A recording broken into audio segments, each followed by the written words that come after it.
હાલ સુઝલેન્ડના ચેરમેન તુલસી ગાંધી જણાવી રહ્યા હતા ગુજરાત રિન્યુએબલ એનર્જી પાયનિયર રહ્યું છે અને બજેટમાં તેમની એક્સપેક્ટેશન્સ પર પણ વાતચીત કરી અને આ સાથે જ માર્કેટ લાઈનમાં દર્શકોના જવાબ આપવા આપણી સાથે આજે જોડાઈ રહ્યા છે એન્જલ બ્રોકિંગના રુચિત જૈન.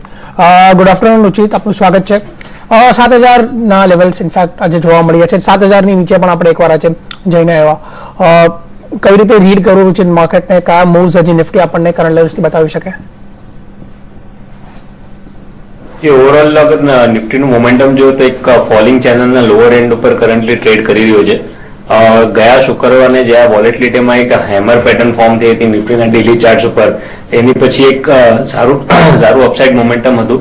એ એક અપલેગને એક રિટ્રેસ કરતું લાગી રહ્યું છે. જો 2 દિવસનું કરેક્શન છે કાલેનું ને આજનું, એ રિટ્રેસમેન્ટ એકવાર પૂરું થઈ જાય તો એના પછી ફરી હજી એક અપસાઇડ મોમેન્ટમ આવવું જોઈએ જ્યાં નિફ્ટી 7,240 સુધીના મોમેન્ટ આવતા 1 કે 2 અઠવાડિયામાં આવી શકે છે.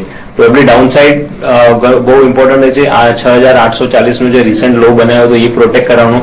તો જ્યાં સુધી એ લેવલ્સ પ્રોટેક્ટેડ છે ત્યાં સુધી એક પોસિબિલિટી છે અહીંયાથી એક પુલબેક રેલી આવવું જોઈએ જેમાં નિફ્ટી 7,200 થી 7,240 ની રેન્જમાં ફરીથી આવી શકે છે. ઓકે, રુચિત આપ જો બેંક નિફ્ટીમાં 14,000 નીચેના લેવલ્સ છે. નિફ્ટીની સરખામણીમાં બેંક નિફ્ટીમાં ખાસું એવું પ્રેશર જોવા મળી રહ્યું છે. અહીંયા શું હજી એક શોર્ટ સેલિંગનો જ આઉટલુક રાખવો, હજી નીચેના લેવલ્સ આપણને જોવા મળી શકે? ઓવરઓલ મોમેન્ટમ બેંક નિફ્ટીમાં વધારે વીક છે.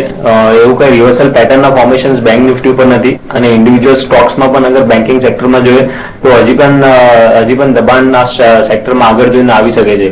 ડેફિનેટલી જો અગર નિફ્ટીમાં કોઈ પણ પુલબેક આવે, હાલાકી વધારે મોટી પુલબેક કે મોટી રેલી અહીંયાથી એક્સપેક્ટેડ નથી, પણ જો અગર નાની પુલબેક નિફ્ટીમાં પણ આવે તો ડેફિનેટલી એક બેંક નિફ્ટીમાં પણ એક પુલબેક મૂવ આવી શકે છે. પણ એ પુલબેક મૂવમાં બેંક નિફ્ટી એક સેલોન રાઇઝ જ રહેશે જ્યાં પણ ઉછાળો આવે અને જ્યાં પણ એક મોકો મળે. 14,500 નો એક રેઝિસ્ટન્સ ફરીથી બનશે, 14,500 થી 14,700 ની રેન્જ. તો એક સેલન રાઇઝ નું વ્યૂ રહેશે બેંક નિફ્ટી ઉપર. સેલન રાઇઝ નું આપણે એક વ્યૂ રાખવો જોઈએ બેંક નિફ્ટી ઉપર. સાથે સાથે રોકાણકારો સાથે વાતચીત શરૂ કરીએ. દીપકભાઈ આપણી સાથે છે. દીપકભાઈ, ગુડ આફ્ટરનૂન. ક્યાં રોકાણ કર્યું છે? હેલો જી દીપકભાઈ, ક્યાં રોકાણ કર્યું છે આપે? 1,000 શેર છે ટીટાગઢ વેગનના, 107 રૂપિયાના ભાવના છે. તો રોલ બજેટ સુધી રાખવા કે નીકળી જવું? ઓકે રુચિત, રેલવે બજેટના એક કહી શકાય એક જે હિસ્ટોરિકલ પેટર્ન છે, રેલવે બજેટ પહેલા રેલવે સ્ટોક્સ આગળ જાય તેમ જ દીપકભાઈ આમાં રોકાણ કર્યું છે ટીટાગઢ વેગન્સના. પ્રોવિઝન પ્રોફિટમાં છે.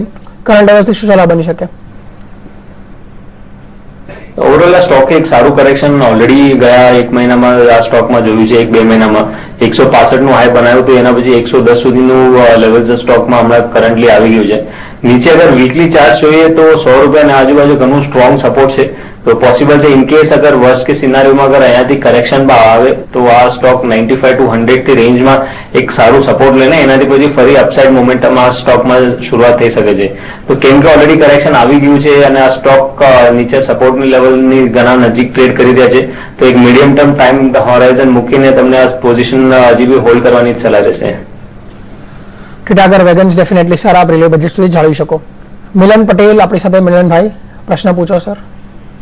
અમે તિલકનગરના 500 શેર ખરીદ્યા 23 રૂપિયાના, તમારે રાખવા કે વેચી મારવા? આપણે શોર્ટ ટર્મ માટે જ ખરીદ્યા છે તિલકનગર ઇન્ડસ્ટ્રીઝ. લોંગ ટર્મ માટે? રુચિત, તિલકનગર ઇન્ડસ્ટ્રીઝમાં રોકાણ કર્યું છે, શું સલાહ બનશે લોંગ ટર્મ માટે? ઓવરઓલ આ સ્ટોક ડાઉન ટ્રેન્ડમાં છે. લોઅર ટોપ લોઅર બોટમ નું ફોર્મેશન કન્ટિન્યુઅસ છે આ સ્ટોકમાં. ઇનફેક્ટ ગયા કેટલાક મહિનાથી આપણે જોઈએ છે કે આ સ્ટોકમાં કોઈ પુલબેક રેલી પણ નથી આવી રહી અને મોમેન્ટમ કન્ટિન્યુઅસલી હજી બી સેલિંગ સાઈડ જ છે. આ સ્ટોકમાં હજી બી કોઈ પણ એક ઉછાળ આવે તો સ્ટોકમાંથી એક્ઝિટ કરવાનું જોવું જોઈએ. ફ્રેશ એડિશન્સ કે એક ફ્રેશ આમાં એવરેજિંગ આ સ્ટોકમાં નહીં કરવું જોઈએ. જો આ સ્ટોક પુલબેક મૂવમાં ફરીથી 21 થી 22 ની રેન્જમાં આવે તો આ સ્ટોકમાંથી એક્ઝિટ લેવાની જ સલાહ રહેશે. ઓકે, 21 થી 22 ની રેન્જમાં આવે તો ડેફિનેટલી આપ આ સ્ટોકમાંથી મિલનભાઈ એક એક્ઝિટ કરો. બીજા રોકાણકાર કેતન સંઘવી જામખંભાળિયાથી. કેતનભાઈ, પ્રશ્ન પૂછો. Good afternoon. ગુડ આફ્ટરનૂન, બોલો બોલો. સાહેબ, હું ખંભાળિયાથી બોલું છું. મને હમણાં રિસન્ટલી પ્રિસિઝન સ્થાપના 80 શેર 186 ના ભાવે લાગેલા અને લિસ્ટિંગ ડાઉનમાં થયેલું અને હજી પણ આજની તારીખે 154 રૂપિયા જેવો ભાવ છે. તો શું કરવું સાહેબ? આમાં રાખવું કે નીકળી જવું કે લોંગ ટર્મ માટે સારું છે? આપણે ફક્ત લિસ્ટિંગ ગેઇન્સ માટે આ શેર લીધા હતા? ના, લિસ્ટિંગ ગેઇન માટે નહીં, લોંગ ટર્મ માટે લીધેલા હતા. ઓકે, પણ એમ કે આટલી બધી કંપની સારી હોવા છતાં બી એનું લિસ્ટિંગ કેમ ડાઉન થયું? અને એની જે સેન્ટિમેન્ટ માર્કેટમાં ટીમલીસ નું હાઈમાં થયું લિસ્ટિંગ. डेफिनेटली केतनभाई हम आ शोમાં આપણે हम ટેકનિકલ આઉટલુક આપી દઈશું પણ ફંડામેન્ટલ આઉટલુક માટે આપ ફરી એકવાર અમને એકવાર ફોન કરો આપને ડેફિનેટલી ફંડામેન્ટલ આઉટલુક આપશું. રુચિ ટેકનિકલ આઉટલુક કઈ બને પ્રિસિઝન કેમશાફ્ટ પર? નહીં, આ સ્ટોક ઉપર ટેકનિકલ આઉટલુક આપવાનું પોસિબલ નહીં રહેશે કેમ કે એક નવી લિસ્ટિંગ છે અને ફક્ત લગભગ 8-10 ટ્રેડિંગ સેશન થયા છે આ સ્ટોકને લિસ્ટિંગ થયા ને. એક ચાર્ટ્સની હિસ્ટ્રી નથી, પ્રાઇસની હિસ્ટ્રી નથી જેનાથી એમાંથી કઈ ટેકનિકલી કઈ આઉટલુક બનાવી શકે. પણ ડેફિનેટલી તમને સલાહ રહેશે કે એક ફંડામેન્ટલ એનાલિસ્ટ આ સ્ટોકમાં આઉટલુક લઈ લો. ઓકે કેતનભાઈ, અત્યારે તો ટેકનિકલી તો કોઈ સલાહ નથી. આપણે જણાવી દઉં કે પ્રિસિઝન કેમશાફ્ટ એક ઓટો મેન્યુફેક્ચરિંગ કંપની છે. એન્જિનમાં 5 ક્રિટિકલ કમ્પોનન્ટ હોય ગાડીના, તેમાંથી એક આ કેમશાફ્ટ બનાવે છે. સારું એવું માર્કેટ શેર છે પણ વેલ્યુએશન ઘણા હાઈ હતા, તેના કન્સર્ન્સ હતા. સારા પક્ષે ટીમ લીઝમાં આપ જોશો એક HR રિક્રુટમેન્ટ કંપની છે, એક નવું બિઝનેસ મોડેલ છે, ગ્રોથ પ્રોસ્પેક્ટ સારા છે, તેને કારણે માર્કેટે સારા પ્રીમિયમ આપ્યા, તેને કારણે લિસ્ટિંગ એનું સારું થયું. આપ ફરી એકવાર અમારા કોલ નંબર પર ફોન કરો અને આપણો પ્રશ્નનો જવાબ મેળવી શકો. અલ્પેશ પટેલ આપણી સાથે. અલ્પેશભાઈ, પ્રશ્ન પૂછો. હા સર, આઈડીબીઆઈ આપણો છે સિરેટ, શું લાગે છે એમાં? સારું છે, વેચવા જેવો કે ના વેચાય એમ? લોંગ ટર્મ નો આઉટલુક છે કે શોર્ટ ટર્મ માં લીધા છે આપે? હા, લોંગ ટાઈમ છે. ઓકે, બીજા કયા રોકાણ કર્યું છે આપે? શું બીજા કયા શેર્સ છે આપ પાસે? બીજો એક કેડિલા હેલ્થકેર. ઓકે, કેટલા સમય શું જાણવા માંગો છો એમાં? એમાં કેમ કે ઇન્વેસ્ટ કરાય કે ના કરાય આ ભાવે? ઓકે રુચિત, કેડિલા હેલ્થકેર આ લેવલ્સ પર રોકાણ કરવું, સાથે જ આઈડીબીઆઈ બેંકમાં તેઓએ રોકાણ કર્યું છે, ચાર્ટ શું કહી રહ્યા છે? બંને સ્ટોક્સમાં ફ્રેશ રોકાણની સલાહ નહીં રહેશે. કેડિલા હેલ્થકેર આપણે જોઈએ કે મેજોરિટી ઓફ ધ ઘણા બધા ફાર્મા સ્ટોક્સ એવા છે જે અપટ્રેન્ડ નથી ગયા 4-5 વર્ષની, એ અપટ્રેન્ડની એક રાઇઝિંગ ચેનલનું બ્રેકડાઉન આવ્યું છે. સિમિલર ચાર્ટ્સ કેડિલા હેલ્થકેરના પણ છે. લો ટોપ લો બોટમની ફોર્મેશનની શરૂઆત થઈ છે એટલે આ નીચે પોસિબલ છે એક સારું કરેક્શન કરંટ લેવલથી પણ આવી શકે છે. તો સ્ટોકને અવોઇડ કરો. ઇવન બેન્કિંગ સેક્ટરમાં જો અગર તમે ફ્રેશ ઇન્વેસ્ટમેન્ટ માટે જોઈ રહ્યા છો તો એક તમને સલાહ રહેશે કે લાર્જ કેપ બેંક્સમાં જ ફોકસ રાખો. આઈડીબીઆઈ બેંકમાં કરન્ટલી બાઇંગ કરવાની અમે સલાહ નથી આપી રહ્યા, પણ ડેફિનેટલી એક્સિસ બેંક એક પ્રાઇવેટ સેક્ટર બેંક્સમાં એક સારું સ્ટોક છે જે ઓવરઓલ બેંક નિફ્ટીને કે બેન્કિંગ સેક્ટરને ગયા 1 થી 1.5 મહિનાથી આઉટપરફોર્મ કરી રહ્યું છે. એક કરેક્શન પછી સાઇડવેઝ રેન્જ એક્સિસ બેંકમાં ગયા 1 મહિનાથી છે જે એક્યુમ્યુલેશન ફેઝ લાગી રહ્યું છે અને જો અગર આયાથી પોઝિટિવ મોમેન્ટમ પિકઅપ થાય તો ફરીથી એક અપટ્રેન્ડની શરૂઆત એક્સિસ બેંકમાં પહેલા થઈ શકે છે. તો જો અગર તમે બેન્કિંગ સ્ટોક્સમાં ફ્રેશ ઇન્વેસ્ટમેન્ટ કરવું હોય તો એક્સિસ બેંકમાં ઇન્વેસ્ટમેન્ટ કરવાની સલાહ રહેશે. ઓકે, એક્સિસ બેંકમાં રોકાણની સલાહ, કેડિલામાં એક વેચાણની સલાહ અત્યારે બનતી જોવા મળી રહી છે. મનીષભાઈ આપણી સાથે છે. મનીષભાઈ, પ્રશ્ન પૂછો. 25 ના લીધેલા છે વોકા. કયા ભાવની ખરીદારી છે આપની? આપણે 850 માં લીધેલા છે. ઓકે, 850 નો સ્ટોપ લોસ કીધેલો હતો ને. ઓકે, એટલે આપણું ટ્રેડિંગ પોઝિશન હતી, હવે સ્ટોપ લોસ ટ્રિગર થઈ ગયો છે. હા, શું કરું પાછા લેવા કે? ઓકે રુચિત, વોકાર્ડમાં ડેફિનેટલી જે પ્રમાણેના સ્ટોકમાં આપણે રોજ દબાણ જોઈ રહ્યા છે, સ્ટોપ લોસ ટ્રિગર થઈ ગયો છે કરંટ લેવલ્સ પર, શું સલાહ બને? આમાં એક એક્ઝિટ કરી લેવું કે એમના લેવલ્સ આવતા જોવા મળી શકે? ઓવરઓલ અગર short to medium term view જોઈએ તો લો ટોપ લો બોટમનું ફોર્મેશન વોકાર્ડમાં પણ છે, તો એક negative view definitely trend negative છે આ સ્ટોકનો. પણ એક સારા લોંગ ટર્મ સપોર્ટ ઉપર કરન્ટલી ટ્રેડ કર્યું છે. એક સારા રિટ્રેસમેન્ટ લેવલ્સ ઉપર આ 740 થી 50 ની રેન્જ એક સારા રિટ્રેસમેન્ટ લેવલ છે જ્યાં સ્ટોક ગયા 2-3 દિવસથી કન્સોલિડેશન ફેઝમાં છે. પોસિબલ છે એક પુલબેક મૂવ અહીંયાથી આવી શકે છે. જો આ સ્ટોક જેમાં 860 થી 865 ની રેન્જમાં આવતા 1-2 અઠવાડિયામાં આવી શકે છે, પણ કોઈ પણ એવી રેલીઝ આવે તો રેલીઝમાં તમને એક એક્ઝિટ કરવાની સલાહ રહેશે. અને તમને એ પણ સલાહ રહેશે કે નેક્સ્ટ ટાઈમ જ્યારે બી ટ્રેડિંગ પોઝિશન બનાવો તો એકવાર અગર સ્ટોપ લોસ ટ્રિગર થઈ જાય તો તમારે એ જ મોમેન્ટમાં તમને એક એક્ઝિટ લઈ લેવું જોઈએ રાધર દેન વેઇટ કરવાનું કે સ્ટોપ લોસ ટ્રિગર થયા પછી સ્ટોક હજી પણ નીચે જાય એમ. વોકાર્ડમાં વેચાણ કરો, એક્ઝિટ કરી લો પોઝિશનમાંથી. આ સાથે જ હવે સમય થયો છે નાનકડો વિરામનો. વિરામ બાદ દર્શકો સાથે વધુ ચર્ચા કરીશું.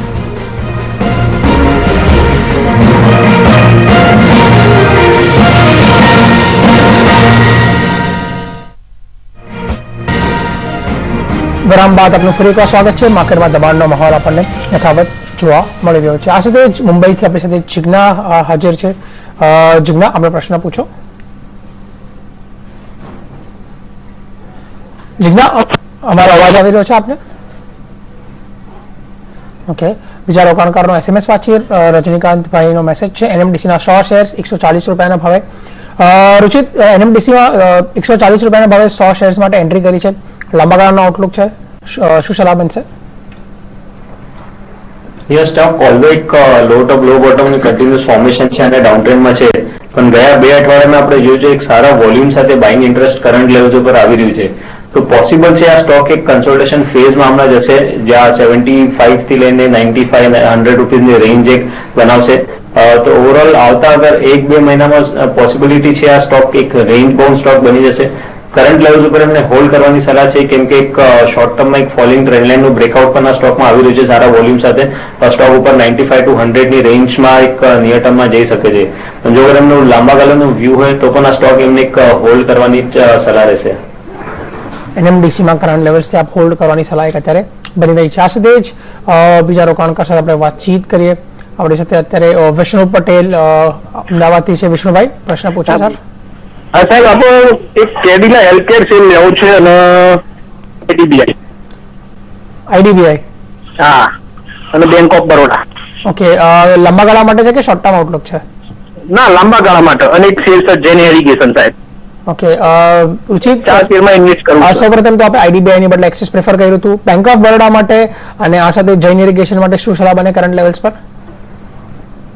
જેન ઇરિગેશન એક ડાઉન ટ્રેન્ડમાં છે. આપણે જોયું કે એક 52 લો આજે ટેસ્ટ કર્યા છે. કન્ટિન્યુઅસ હજી બી જો પ્રીવિયસ સપોર્ટ સાથે સપોર્ટ સાથે ટ્રેડિંગ સેશનમાં બ્રીચ કર્યા છે. તો જ્યાં સુધી ફરીથી કોઈ રિવર્સલની સાઇન્સ નહીં આવે તો પ્રોબેબિલિટી આ સ્ટોક અહીંયાથી પણ એક સારું કરેક્શન નીચેની સાઈડ આવી શકે છે. તો જેન ઇરિગેશનને ડેફિનેટલી તમને અવોઇડ કરવાની સલાહ આપીશ. બેંક ઓફ બરોડા, જો અગર તમારું લાંબા ગાળાનું વ્યૂ હોય તો આ સ્ટોકને એક બાય પોર્ટફોલિયોમાં તમે બાય કરી શકો છો. ઓવરઓલ આપણે જોયું છે કે એક સારા સપોર્ટ, લોંગ ટર્મ સપોર્ટની નજીક આ ટ્રેડ કરી રહ્યું છે અને લોંગ ટર્મ સપોર્ટથી એક સારી પુલબેક મૂવ 2 દિવસ પહેલા આવ્યું છે. ઓલ્ધો એક શોર્ટ ટર્મમાં એવું ના, શોર્ટ ટર્મમાં એક મોમેન્ટમ પિકઅપ આ સ્ટોકમાં હમણાં થઈ શકે છે. 2 દિવસ પહેલા જે રિઝલ્ટના પછી જે એક મોમેન્ટમ આવ્યું હતું સોમવારની ટ્રેડિંગ સેશનમાં, એના લીધે એક મૂવ હજી આવી શકે છે. પણ એક કન્સોલિડેશન ફેઝમાં પહેલા જશે, એની પહેલા જ આ સ્ટોકમાં એક અપટ્રેન્ડની શરૂઆત થશે. જો અગર તમારું લાંબા ગાળાનું વ્યૂ હોય તો કન્સોલિડેશનની ફેઝમાં જ્યારે પણ આ લોઅર એન્ડ ઉપર આવે તો લોઅર એન્ડ ઉપર તમે બાય ઓન ડિપ્સ આ સ્ટોકમાં કરી શકો છો. ઓકે, અને કેડિલા પર આપણે જેમ જણાવ્યું એમ વેચવાલીની સલાહ આ લેવલ્સ પર ખરીદારી ન કરવી જોઈએ. જી બિલકુલ, કેડિલા પણ એક ડાઉન ટ્રેન્ડમાં છે. એક પુલબેક રેલી ક્વાઇટ પોસિબલ છે. 330 સુધી આ સ્ટોક આવી શકે છે, પણ ઓવરઓલ ટ્રેન્ડ હજી બી ખરાબ છે, એટલે સ્ટોકને જ અવોઇડ કરવાની સલાહ રહેશે. કેડિલા અવોઇડ કરવાની સલાહ બની રહી છે. IDBI અવોઇડ કરવાની સલાહ બની રહી છે. સાથે જ જેન ઇરિગેશન બાય ઓન ડિપ્સની સલાહ છે. આપણી સાથે મુંબઈથી જગ્યા હાજર છે. આપણો પ્રશ્ન પૂછો. હા, મહિન્દ્રા એન્ડ મહિન્દ્રા 25 શેર 1205 માં છે, તો હવે હું શું કરું? લાંબા ગાળા માટે છે? હા, લોંગ ટાઈમ. લોંગ ટર્મનો આઉટલુક છે. રુચિ, 1205 રૂપિયાની ભાવની ખરીદારી છે. શું ચાર્ટ શું જણાવી રહ્યા છે? એમને હોલ્ડ કરવાની સલાહ આપી છે. આ સ્ટોક ઓવરઓલ ગયા 1 થી 1.5 વર્ષમાં સ્ટોક એક રેન્જ બાઉન્ડ સ્ટોક રહ્યું છે. જો અગર આપણે થોડું મીડિયમ ટર્મ ચાર્જ જોઈએ તો જૂન 2014 એટલે લગભગ 1.5 વર્ષ થઈ ગયો છે, જ્યાં સ્ટોક 1080 થી લઈને 1400-1450 ની રેન્જમાં ટ્રેડ કરેલું છે.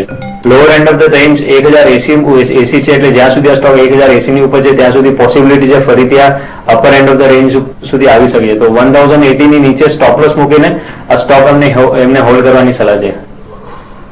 Mahindra and Mahindra up current levels ત્યાં હોલ્ડ કરવાની સલાહ મળી રહી છે. સુરતથી સંજયભાઈ પ્રશ્ન પૂછો સર.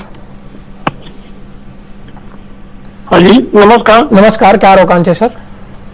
મારે પીપાવાવ ડિફેન્સ ને મારી પાસે 43 ના ભાવે 500 શેર છે.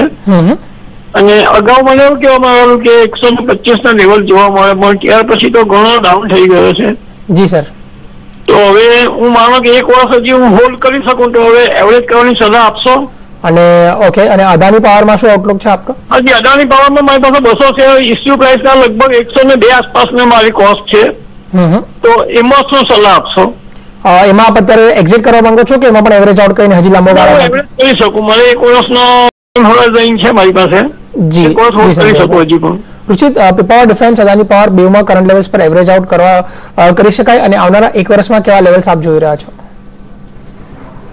પીપાવર ડિફેન્સમાં એવરેજ કરવાની સલાહ નહીં આપીશ એમને. આ સ્ટોકમાં એક સારું બ્રેકઆઉટ આવ્યું હતું 3 મહિના પહેલા, પણ એને પછી જોયું છે કે બ્રેકઆઉટનું ફોલોઅપ નથી આવ્યું. ડિસેમ્બર મહિનામાં જે બ્રેકઆઉટ આવીને રેલી હતી પાછી ફિઝલ થઈને એ સપોર્ટના નીચે હમણાં ટ્રેડ કરી રહ્યો છે. પોસિબલ છે એક 70-72 સુધીનું એક પુલબેક મૂવ આવશે, પણ એમને સલાહ રહેશે કે 70 થી 75 રેન્જને એકવાર જે ઓલરેડી એમની પાસે હોલ્ડિંગ છે એમાં પણ એક પ્રોફિટ બુક કરીને સ્ટોકમાંથી એક્ઝિટ લઈ લેવું જોઈએ.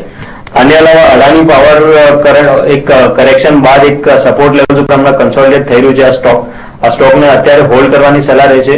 જો અગર તમે કોઈ એવરેજ આ સ્ટોકમાં કરો તો એક નીચે એક 22 રૂપિયાની નીચે સ્ટોપ લોસ મૂકવાની સલાહ રહેશે.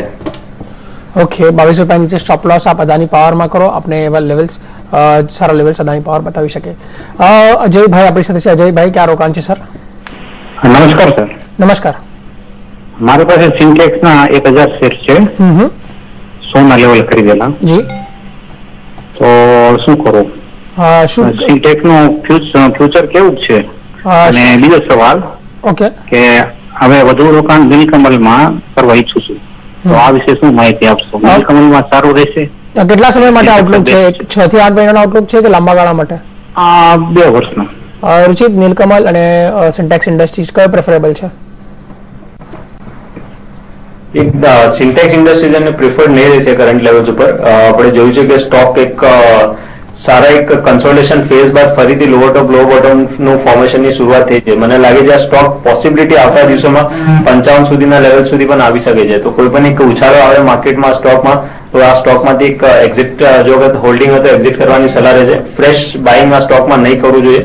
નીલકમલ જોઈએ તો ઓવરઓલ સારા અપટ્રેન્ડમાં છે. જો અગર એમના વીકલી ચાર્ટ ઉપર હું ફોકસ કરું તો એક 800 થી 850 ની રેન્જમાં એક સારા સપોર્ટ લેવલ્સ આવી રહ્યા છે. તો આવતા મે બી 1-2 મહિનામાં જો અગર આ સ્ટોક હજી કરેક્શન આપે અને 800 ની આજુબાજુ આવે, 800 થી 850 ની રેન્જમાં, તો એ રેન્જમાં તમે એક લાંબા ગાળાનો વ્યૂ લઈને ત્યાં તમે રોકાણ કરી શકો છો. Okay, syntax industry current levels પર નથી સારું લાગી રહ્યું. નીલકમલ લિમિટેડમાં ડેફિનેટલી એક લાંબા ગાળા માટે આપ રોકાણ કરી શકો છો. રુચિત, ઘણા બધા સ્ટોક ડિસ્કસ કર્યા, આપના વાતે ડિસ્ક્લોઝર્સ? જે સ્ટોક્સ ડિસ્કસ કર્યા છે મારા પર્સનલ હોલ્ડિંગમાં કોઈ નથી, પણ અમારા ક્લાયન્ટ્સને અમુક રેકમેન્ડ કરે છે એટલે એમનું પોઝિશન આવી શકે છે. રુચિત, આપનો ખૂબ ખૂબ આભાર અમારી સાથે જોડાવા બદલ અને આ તમામ ચર્ચા કરવા માટે. આ સાથે જ હવે સમય થયો છે રજા લેવાનો. વધુ સમાચાર માટે આપ જોતા રહો છો ડીસી બજાર. નમસ્કાર.